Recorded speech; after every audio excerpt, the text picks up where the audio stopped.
Salam alaikum wa rahmatullah. Adam de Roca France, marhaba bikoum. Bienvenue. Aujourd'hui, Inch'Allah, on a une histoire d'un frère qui s'appelle Khalid. Khalid, il est de Saoudia, de l'Arabie Saoudite. Khalid il travaille dans une société de sécurité.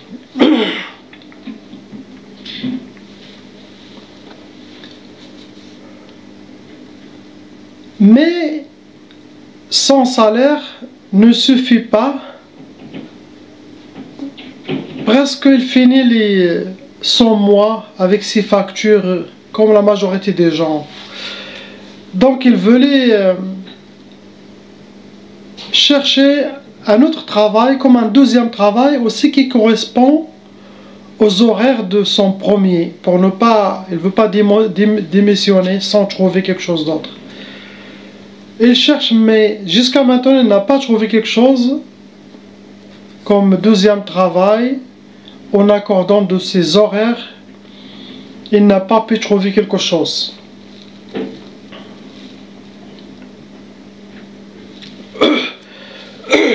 Et subhanallah, à un moment de ses recherches et ses difficultés, un grand responsable dans sa société est venu avec des offres pour quelques personnes. Et parmi ces personnes, alhamdulillah, Khalid a été choisi. Chacun il va partir dans une société quelque part.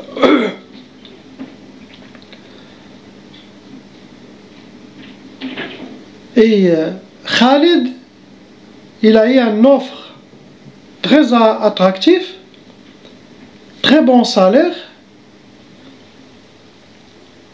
mais le problème c'est que ils vont l'envoyer dans une place en Arabie Saoudite qu'elle appelle Tilt Rabeh. Eux ils disent Tilt Rabeh. Ce n'est pas Tilt Khali comme ce qu'on dit au Maroc, non. Il s'appelle Tilt Rabeh. Ça veut dire au désert. C'est comme nous, par exemple, quelqu'un qui est au Maroc, à Casa, au Tanger, d'un coup, il a un poste, il paye très très bien, des avantages et tout, mais il faut l'envoyer au désert. Il n'y a rien. Donc la majorité refuse. Du coup, Khalid il commence à penser, le salaire il est très bien, les avantages très très bien, et aussi ce qui est plus dans cette offre, c'est que tu travailles une semaine de nuit et tu as une semaine jour libre. Une semaine travail, une semaine jour libre. Ce qui est tombé sur Khalid pour qu'il accepte. Normalement, beaucoup de gens ils vont accepter. Mais comme j'ai dit, ils ont choisi que quelques-uns. Les autres, chacun il a eu un poste, possible, même chose, mais dans une autre zone. Mais Khalid il est tombé dans la zone, on peut dire qu'il a appelé Zikarté. Il est entre les frontières de l'Yaman, entre les frontières de Lubnan, entre les frontières de... En tout cas, c'est une zone déserte, vraiment vide. L'Arabie Saoudite est très très grande. Et cette zone de Rob al-Khali, vide. Quand on dit Rob al-Khali, déjà le prénom c'est comme le vide, la place qu'il n'y a rien là-bas. Donc, il a envoyé une place et cette place c'est une zone, ici regardez, déserte, il n'y a rien autour de lui, que cette zone est une société il s'est planté là-bas pour possible quelque chose environnemental ou des recherches. Mais lui, il doit être un gardien là-bas.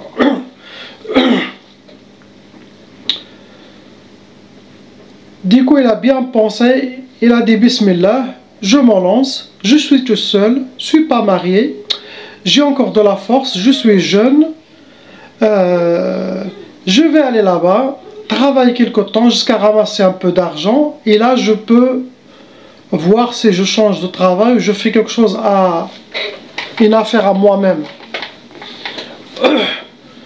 Mais j'espère que je vais patienter, que je vais avoir la patience, l'endurance d'aller vraiment dans son coin. Il n'y a rien à faire. Regarde, il vous met ici. C'est très très loin. Pour faire la route, il faut au moins 5-6 heures pour tomber sur une ville. Du coup, il a accepté. Il a pris une voiture un peu vieille, une 4x4. Allez, il se dirige vers cette zone. Et pendant tout le chemin, il pense, est-ce que vraiment j'ai fait la bonne décision? Car il va vers l'inconnu, ne connaît personne là-bas. Et le contrat, les avantages, tous ses rêves, il a dit Bismillah. Donc, il est arrivé le matin. Les gens là-bas, ils aiment voyager la nuit, car la nuit, c'est moins chaud. Et possible, il continue le jour vers le Fajr jusqu'à midi ou quoi, pour qu'il voit où est-ce qu'il va se diriger dans le désert, dans cette zone. Dès qu'il est arrivé le jour, il a regardé autour de lui, il n'y a rien. Il n'y a que cette place. La porte, elle est là. Il y a une seule porte. Il n'y a pas une autre. Il a rencontré un homme âgé. Apparemment, c'était lui, l'unique gardien de cette place qui est resté. Et ce gardien, c'est lui le seul qui est resté pendant longtemps. Toutes les autres, je pense, viennent et repartent. Du coup, l'homme âgé, il a dit Salam alaikum, Khaled. Inch'Allah que tu iras bien pour toi ici, que tu t'habitues facilement et que j'espère que tu as l'endurance de votre jeune âge et tout ça. Il a dit oui, Inch'Allah, je peux faire. Il a dit normalement c'est moi qui a été le gardien de la nuit de cette place. Et maintenant c'est toi. Moi je vais faire le gardiennage le jour. Et après le soir, c'est toi qui vas reprendre le relais. Le soir, tu commences de 18 h jusqu'à 6 h du matin. Il lui a dit ok, c'est facile, et lui a montré la chambre, le bureau où est-ce qu'il va s'asseoir. Et lui a dit, je te donne un conseil. L'homme âgé. Quoi? Et lui a dit, surtout, n'ouvre pas la porte à n'importe qui la nuit. Il a dit, même si tu vois le directeur de cette place, le chef, tu n'ouvres à personne. Il a dit, de toute façon, tout le monde part à 18 h, où il n'y a personne ici à 18 h, il n'y a que toi. Donc, il n'y a pas de travail le soir, il n'y a que le jour. Je pense qu'ils rejoignent leur cabane ou leur chose, où ils vont au café là-bas à l'intérieur, mais personne ne va venir de l'extérieur de 18 h jusqu'à le Fajr. Et lui a dit, oh oui, c'est bon, très bien. Khalid, il a regardé, il a dit, bah, ce qu'il me demande, c'est pas grand-chose. Je peux rester dans le bureau, dans la chambre où elle dort. Il y en a une télé, une antenne, donc il va rester avec la télé. Donc c'est pas grave. Du coup, il a dit Bismillah, il a préparé. Déjà, il est allé dormir avant de commencer. Il est arrivé le jour. Il est dormi jusqu'à l'après-midi. Il a préparé son carafe de thé. Il a préparé le thermos avec le café et tout ce qu'il le faut la nuit. Il est venu chez l'homme âgé et il a pris les clés. Il l'a répété encore, l'homme âgé, et lui a dit, n'oublie pas ce que je t'ai dit, de ne pas ouvrir la porte à personne. Il lui a dit, c'est bon, j'ai compris. Khalid a dit, mais pourquoi il me répète toujours, n'ouvre pas la porte à personne, qui va venir? Et les gens finissent à 18 h, et si personne ne va venir de l'extérieur, pas grave, il a dit, peut-être c'est un homme âgé, et il doit toujours répéter les conseils comme nos grands-pères, peut-être. De 18 h, 21 h, arrivé 22 h, Khalid, nous avant, il est arrivé l'heure du Maghreb. Khalid, il est assis dehors, il regarde le coucher de soleil, les montagnes loin. Subhanallah, il a dit, oh, quelle place paradisiaque. Il a dit, c'est comme si on est vraiment en vacances, c'est comme on est sorti le week-end. Et là, je peux voir tout ça chaque jour. Alhamdulillah, très très bien. Il commence à se... pour relever cette nostalgie, cette peur de cette zone vide. Il a dit, Wallah, masha'Allah, oh, quel calme, quelle beauté. Mais Khalid a remarqué que quand la nuit tombe, quand le Maghreb, le coucher de soleil part, la zone devient noire et ne peut voir rien du tout, ni montagne, ni rien, le noir total.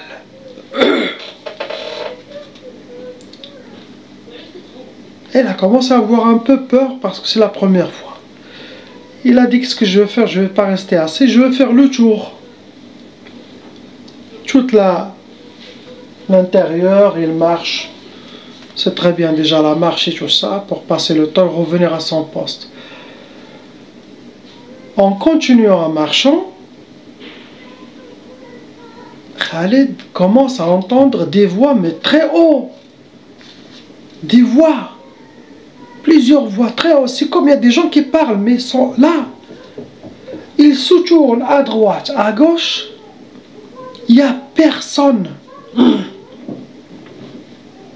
n'y a personne.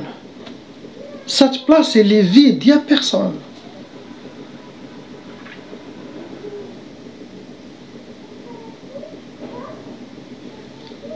Il a continué à marcher. Il ne sait pas qu'est-ce qui se passe. Et d'un coup, il écoute, qu'est-ce qu'on dit, nahiq, diyal l'ahmar.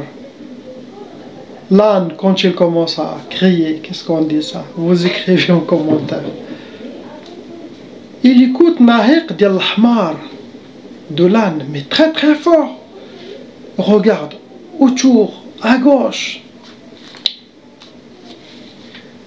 Commence à dire, possible c'est un berger bédouin qui vient avec ses animaux, où il a un âne ou quelque chose loin, mais la voix elle est vraiment proche. Il a dit, ça doit être ça. Après il dit, bédouin, le soir, on voit rien du tout. Je ne sais pas. C'est bon, le temps, il est retourné chez lui.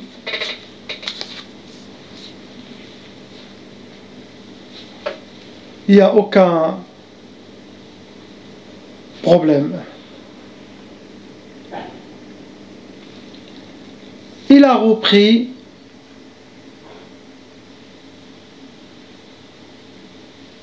son poste. Et là, en pleine nuit, il regarde vers la porte, quelqu'un qui se dirige vers la porte, un homme âgé, avec des vêtements des gens de là-bas, bédouins, avec sa canne, bizarre. Il se dirige vers la porte. Il a dit, mais c'est qui lui, il vient d'où?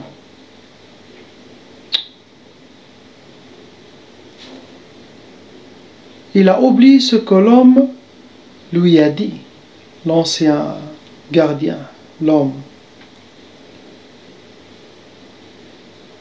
Il a dit, mais qu'est-ce qu'elle veut? Pourquoi elle vient ici? Il est allé vers lui, se dirige vers lui.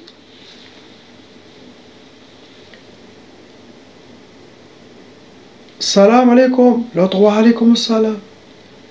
Qu'est-ce que vous faites, monsieur, ici, la nuit? Il a dit, ah, je suis un de vos voisins ici. Il a dit, il y a des voisins ici? L'autre l'a dit, oui, oui. Et Khalid était content. Il a dit, alhamdoulilah, il y a des bédouins, peut-être des nomades qui viennent de temps en temps, quelque chose. Et l'homme lui a dit, je suis venu seulement te voir, te saluer, en même temps boire des cafés avec toi. Et Khalid, il l'a vu, il n'a pas remarqué quelque chose d'anormal. Un homme vieux avec sa canne, il a dit, viens. Il a dit, c'est bien, comme ça je passe avec lui ma nuit. Comme ça mes heures passent très vite. Pour que je m'anqnatch. Qu'est-ce qu'on dit? L'qanta. Du coup, il a ouvert la porte, il l'a fait entrer l'homme. Il l'a fait s'asseoir, il l'a fait un café. Il lui a donné le café. Mais il a remarqué que le café, il l'a pris de sa main, il l'a mis à côté de lui. Chez les Arabes, ça se fait pas ça. Quand ils te donnent du café, bismillah, tu commences, tu bois et tu commences la discussion. Lui, il a posé. Et quand on pose le café, ça veut dire, cet homme, il est venu, il veut demander quelque chose avant de boire son... Il a une demande à faire.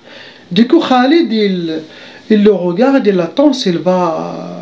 Il veut demander quoi? Qu'est-ce qu'il veut dire dans cette zone déserteuse? Quelle demande a? Qu'est-ce qu'il veut demander?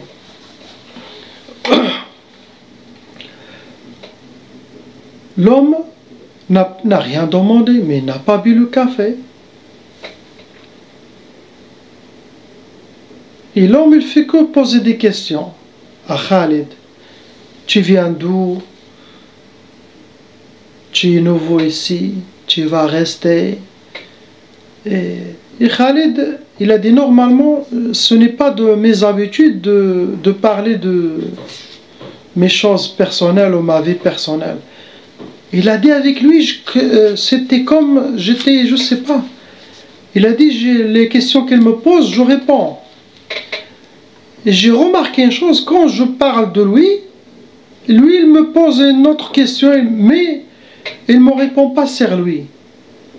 Du coup, j'ai dit, c'est un homme âgé, peut-être, il ne capte pas bien, je sais pas. Ben, je continue la discussion avec lui, comme ça. Et après, le Fajr il est venu l'heure de le Fajr. Et l'homme, il a dit, ah, je dois partir maintenant. Mais Khalid était étonné parce que l'homme n'a pas touché le café, n'a rien dit tout, il va partir. Il a dit peut-être il a de la famille, ou il a des enfants, ou il a des chameaux à donner à boire, vous voyez. Il a dit peut-être c'était ça. Et en se levant, l'homme, c'est comme il a frappé la table. Et le café est tombé.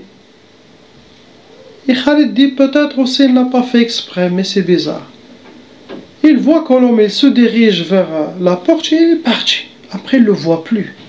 Le noir disparu. Sorti de la porte, mais il ne voit plus à cause du noir. Il a fini son 6 heures est arrivé, l'homme âgé est venu récupérer le gardiennage, la sécurité. Salam alaikum, comment s'est passée ta nuit? Et Khalid lui a dit, Alhamdulillah, très très bien. Et Khalid, il ne voulait pas lui raconter ce qui est passé hier. Il dit, rien qui est passé, tu es sûr? Oui, oui, oui. Après, on l'a laissé l'homme, il parle, et Khalid, il pense, il dit, pourquoi je vais mentir à cet homme? En plus, on est dans le même travail, on partage le même mission. Il faut que je le dise. Il a décidé de le... Donc il a dit, oui, oui, je vais vous dire ce qui est passé. Il l'a dit quoi? L'homme, il regarde Khalid. Il lui a dit, j'ai une invitation, un homme bédouin, un des voisins ici, ou je ne sais pas, peut-être des nomades de passage. Et je l'ai invité à boire un café. Et l'homme lui a dit, tu lui as ouvert la porte? Et Khalid lui a dit, oui, je l'ai ouvert la porte, et il est assis ici. Et il a dit, mais qu'est-ce que je t'ai dit? Il a dit, tu as ouvert la porte pour tout le mal, maintenant. Il a dit, si lui, il fait... c'est lui qui fait le mal à tout le monde, à ceux qui étaient avant vous. Il a dit, c'était pas un animal, oui, c'est un djinn. Et Khalid, il dit, mais pour moi c'est un animal, parce que son état, et comment il parle, et tout est normal, il n'y a rien qui est différent. Un homme vieux, âgé, il parle. Comme tout le monde, il n'y avait rien du tout d'anormal. Il a dit, je te le dis, tu vas voir. Il a dit, celui qui ne laisse aucun gardien rester ici, il le fait fuir. La majorité, il a dit, ah donc il y a des gens qui viennent et partent. Il a dit, mais oui mon fils. Il a dit, moi je t'ai averti de ne pas ouvrir la porte à personne. Il peut prendre l'apparence de le directeur ou ça pour que tu l'ouvres. Il a dit, je t'ai déjà averti. Il a dit, bah, je sais pas, pardon. Je n'ouvre plus la porte à personne. Il lui a dit, mais qu'est-ce que tu as fait? L'homme n'était pas content. Ça va, Khalid, il a salué, il est parti. Après, il commence aussi à dire pareil, Khalid. Il a dit, peut-être ça, c'est un...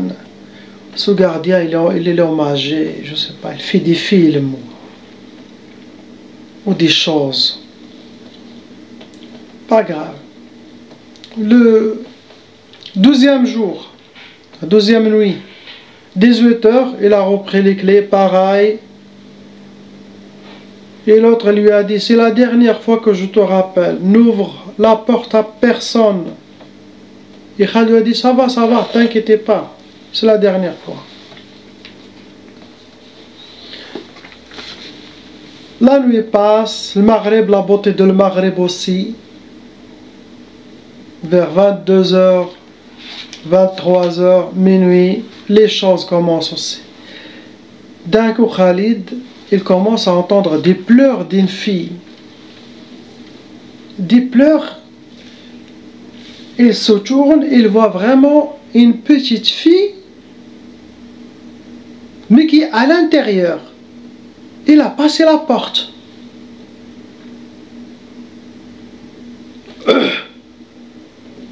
Il a dit, mais comment il est passé de l'intérieur? La porte est fermée. Comment il est passé à l'intérieur? C'est comme il est passé. Mais qu'est-ce qu'il fait? La fille était accroupie. Il avait les cheveux sur son visage. On ne voit pas sur le visage, il pleure. Et Khalid, il est venu envers elle. Il a oublié encore ce que le vieux a. Qu'est-ce que tu as? Pourquoi tu pleures? Est-ce que tu es la fille de quelqu'un ou des bédouines qui sont ici? Mais comment tu es rentré ici? Et la fille pleure.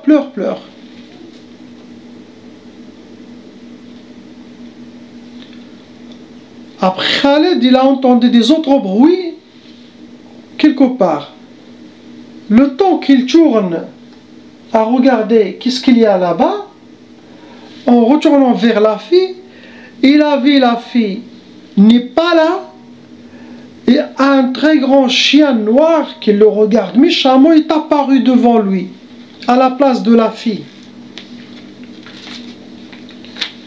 Du coup, il s'est tourné en courant, il est allé vers la chambre, la place où est-ce qu'il va dormir, il l'a serré avec une peur, il a fait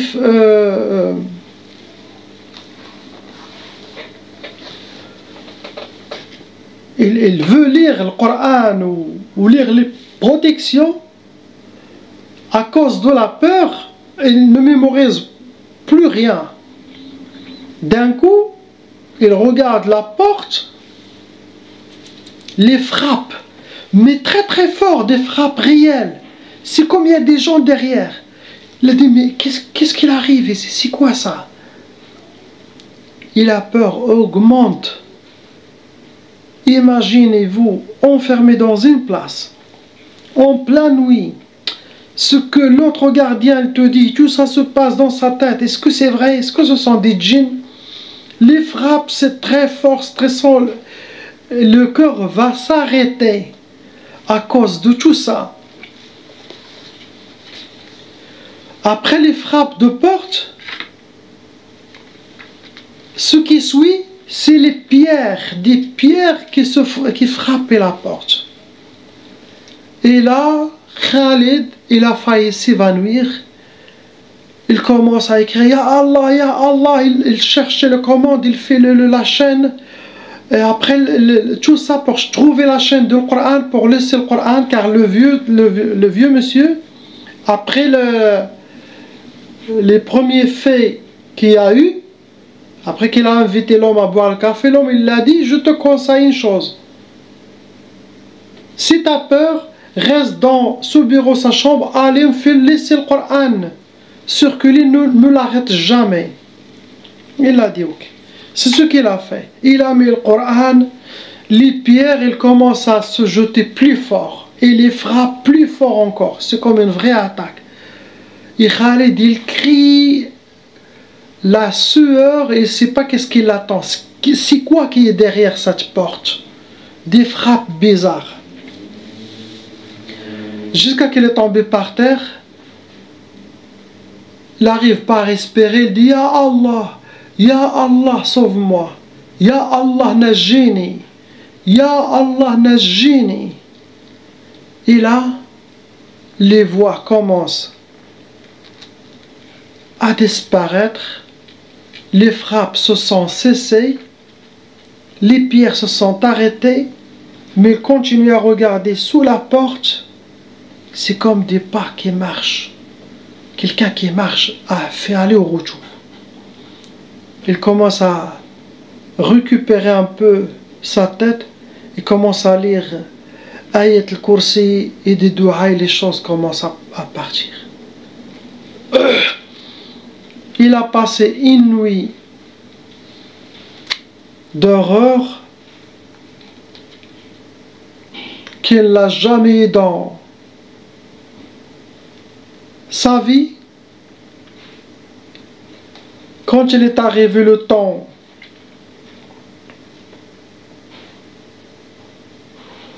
de donner la clé à l'homme, l'autre gardien, il a remarqué que Khalid, son visage a changé, la peur, il est devenu jaune. Directement lui a dit qu'est-ce que se passe Khalid? Et Khalid, il lui a raconté l'histoire. Il a dit tout ça parce que je t'ai dit à Khalid, je t'ai répété plusieurs fois, n'ouvre pas la porte, surtout n'ouvre pas la porte. Et tu as ouvert la porte. Il a dit il y a beaucoup de djinns ici. Beaucoup de djinns et des apparitions. Beaucoup de djinns il y a des apparitions. Et c'est vrai, subhanallah. Il y a certains pays, surtout certaines zones, les apparitions, rencontrer les djinns et parler avec les djinns, c'est plus facile que des autres zones. Ça c'est vrai, ça existe. En Arabie Saoudite, machallah, et en Malaisie, plusieurs pays. Dans Malaisie dans les jungles, l'Arabie Saoudite dans le désert, le Maroc à partir du sud et en bas dans certains villages, mais vraiment loin, loin, un peu sauvages, vous pouvez faire des rencontres et des apparitions avec les bons ou les mauvais. Subhanallah. Du coup, il lui a dit, regarde, mon fils, pourquoi j'ai resté ici pour les avantages? Tu travailles une semaine, après tu as une autre semaine libre, et les prix qu'ils donnent, j'ai patienté, et je garde toujours le dhikr d'Allah et mes salats, et je m'aveugle de tout ce que je vois et tout ce que j'entends. Je reste toujours fort, malgré la peur, et je passe ma nuit, chaque nuit, c'est quelque chose, mais au moins, je gagne ma vie très très bien. Et Khalid il pense à ça, il a dit je vais Inch'Allah patienter, je vais voir si je reste ou pas, il sait plus. À ce moment-là, il était fatigué, il veut qu'aller dormir, n'a pas eu le temps de penser vraiment, il veut que aller s'endormir et oublier tout ça.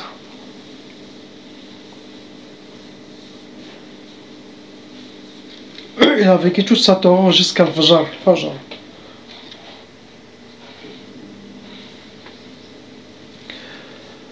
La nuit suivante, troisième nuit, il a repris les clés, regardé le Maghreb,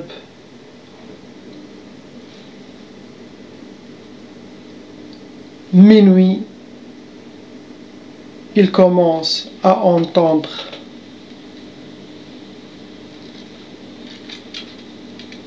un radio allumé mais très très très fort et qui n'est pas chez lui. Radio, des chaînes, quelqu'un il cherche les chaînes, il commence à tourner à droite, à gauche, c'est quoi ce truc encore, c'est quoi ça, mais ça c'est la première chose. Et d'un coup il voit un chien, toujours à côté de cette porte. Il voit un chien qui est comme un chien assoiffé, qui est assoiffé, c'est comme un chien, tu le vois, quand tu vois un chien qui veut mourir assoiffé, tu dis il a besoin d'eau, tu vas amener de l'eau, non? C'est ce qu'il a. Il était aussi derrière la porte. Et il est allé, il a oublié encore, il a ouvert la porte en amenant à ce chien l'eau pour que le chien boive. Il a vu que le chien ne boit pas. Il a dit peut-être il a faim. Il est allé chercher le reste de sa nourriture dans un sac. Il l'a mis à côté. Et quand il l'a mis à côté du chien, il regarde. D'un coup le chien disparu. Il voit tout ça devant lui. Il ne comprend rien. Toutes les choses disparaissent par très vite. Et d'un coup, c'est l'homme, le vieux homme, l'ancien, qui est venu la première nuit, qui l'a invité à boire le café, c'est lui qui est apparu.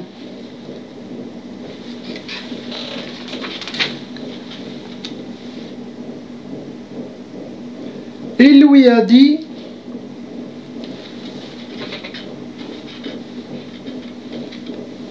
comme tu sais, moi je ne suis pas humain, je suis un djinn, habitant de ces lieux. Il a dit, moi, je ne suis pas méchant. C'est ce que lui a dit. Après, c'est à vous d'écrire, est-ce que c'est lui le méchant ou non?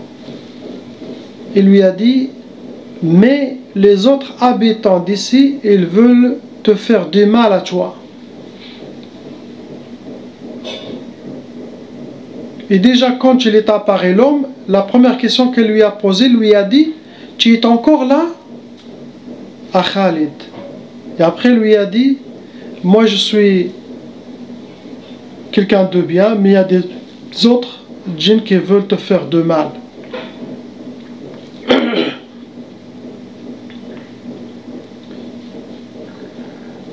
Et après l'homme, il est parti, il a dit que cette zone, il y a plein de djinns et tout ça, et l'homme, Khalid, à ce moment-là, quand il a vu tout ça, le chien et ça, il est resté comme figé, avec la peur. C'est comme le temps s'est arrêté de regarder que cet homme qui est apparu, et qui lui a dit, tu es encore là, et il l'entend.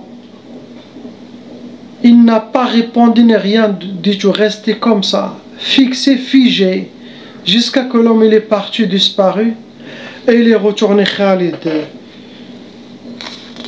chez sa place, avec le Coran, reste avec le dhikr d'Allah, et toute la nuit il commence à entendre des rires, beaucoup de rires, des rires, c'est comme des rires qui se moquent de lui, des rires, des bruits.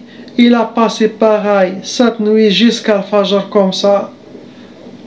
Il est allé directement chez le responsable de cette zone, ou le directeur. Il lui a dit salam alaikum. Ça fait 3 jours là, j'ai vu que les horreurs. S'il vous plaît, est-ce que tu peux me trouver une autre place? Mais ici je ne peux plus, je ne peux pas. Le directeur, je pense tous la nuit, où ils partent, ils sortent de là-bas. Car apparemment il y a une zone ici, si on voit une place noire là, à peu près loin, peut-être 1 kilomètre ou quoi, une autre place, peut-être ils sortent, ils partent là-bas. Ils laissent Khalid tout seul, ou sinon tous, ils se réfugient dans cette grande ville là ici. Ils ont tout ce qu'il faut, ils ne sortent pas la nuit, ils reprennent leur travail, ils laissent Khalid tout seul.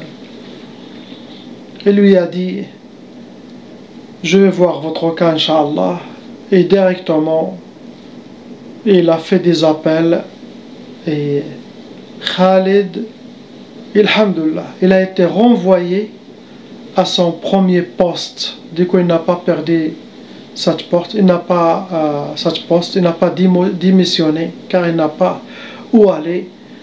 Alhamdulillah, l'homme, il a choisi de le faire retourner à son premier travail qui était dans la capitale d'Arabie Saoudite. C'est ça la fin de cette histoire de ce Khalid et tout ce qu'il a vu pendant ces 3 nuits. Et comme j'ai dit, subhanallah, il y a des zones qui a des apparitions faciles. Vraiment, tu fais un peu de dhikr, surtout pour amener des djinns musulmans. Il y a des zones, pour ne pas révéler beaucoup de secrets, il y a des zones spéciales qui ont aussi des djinns spéciaux. Ils peuvent être musulmans ou des shayatins. Si un cheikh compétent, il peut attraper tout, les amener, il peut les attraper, sinon il peut les amener avec leur acceptation et partir avec lui. Et changer les shayatins en l'amenant vers l'islam et tout ça. Sinon il peut tomber directement sur des musulmans. Des places, tu t'assois, comme le dhikr d'Allah. Comme j'ai dit, ce que je faisais dans la mosquée à Montréal, Québec, au Canada, et que les premiers djinns ils sont venus sans que j'aie l'intention d'appeler des djinns, imaginez.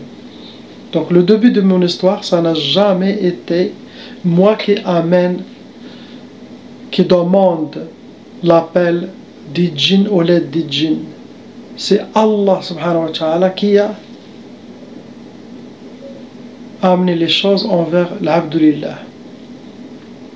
Et là, je parle des gens qui souhaitent avoir des djinns, bien sûr, musulmans, ou que ce sont des vrais cheikhs qu'ils peuvent convertir les shayatins et les rendre des djinns musulmans avec certitude. Il y a des zones spéciales, des villes ou des montagnes ou des forêts spéciales. Commence à faire les dhikr d'Allah, d'Allah, jusqu'à voir une apparition devant lui. Il faut avoir le courage que cette apparition, il peut communiquer avec elle. Il crée un contact à chaque fois, jusqu'à qu'il l'accompagne pour toujours. Ça existe. Ce sont des sciences pour les gens qui ont le cœur très fort. Ils peuvent avoir de la peur.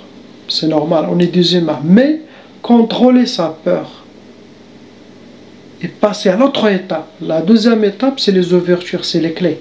Après, la plus grande peur, les apparitions qui vont te faire tester ta peur aussi, car les djinns, ils te testent avant qu'ils t'accompagnent. Impossible que tu ne seras pas testé avant leur accompagnement. Surtout si tu demandes leur apparition. Leur apparition, tu auras des tests très durs. S'ils voient que tu as peur, ou tu peux t'évanouir, ou tu peux avoir une crise cardiaque, ils ne vont jamais apparaître. Donc, c'est ça notre histoire. Revenons à notre histoire. Dites dans les commentaires, le vieux homme était un bon djinn ou était un shaitan?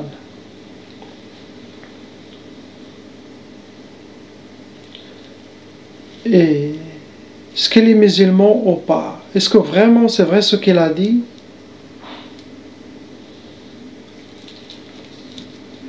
C'est ça les cadeaux que vous avez eu, les histoires. Salam wa rahmatullah.